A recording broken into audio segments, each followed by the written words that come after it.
छत्तीसगढ़ के मुख्यमंत्री भूपेश बघेल इस समय भारतीय जनता पार्टी पर एक के बाद एक कई जुबानी हमले कर रहे हैं। इसी कड़ी में राज्यपाल के कवर्धा मामले पर लिखे पत्र पर जवाब देते हुए मुख्यमंत्री भूपेश बघेल ने आरएसएस की तुलना नक्सलियों से कर डाली।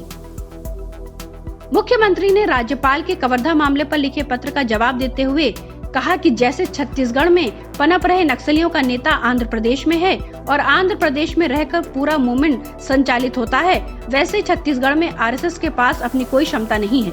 जो चलता है नागपुर से चलता है। हम लोग किसी भी घटना को हल्के में नहीं लेते हैं। भारतीय जनता पार्टी बिना वजह छोटी घटना को बड़ा बनाना चाहती है। मुख्यमंत्री भूपेश बघेल ने कहा कि आरएसएस के लोगों के पास सिर्फ दो मुद्दे हैं, एक धर्मांतरण और दूसरा सांप्रदायिकता। इसके अलावा किसी और मुद्दे पर यह बात नहीं करते हैं। मुख्यमंत्री भूपेश बघेल ने भारतीय जनता पार्टी पर निशाना साधते हुए कहा कि छत्तीसगढ़ में इनके पास कोई मुद्दा नहीं है। यह लोग आदिवासी के बारे में, किसानों के बारे में बात नहीं करते हैं, मजदूरों के बारे में बात नहीं कर सकते, व्यापार के बारे में बात नहीं कर सकते, अनुसूचित के बारे में बात नहीं कर सकते, उद्योग के बारे में बात नहीं कर सकते। इनके पास दो मुद्दों में मास्टर हैं, जिनमें धर्मांतरण और दूसरा सांप्रदायिकता है।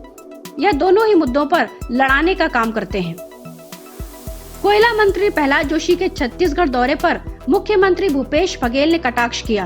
उन्होंने कहा कि भारत सरकार ने कहा कि कोयले का कोई संकट नहीं है, लेकिन अलग अलग राज्यों में दर्जनों पावर प्लांट बंद पड़े हैं। मुख्यमंत्री बघेल ने कहा कि कोयले की कमी यदि नहीं है तो कोयला मंत्री आज छत्तीसगढ़ क्यों आ रहे हैं?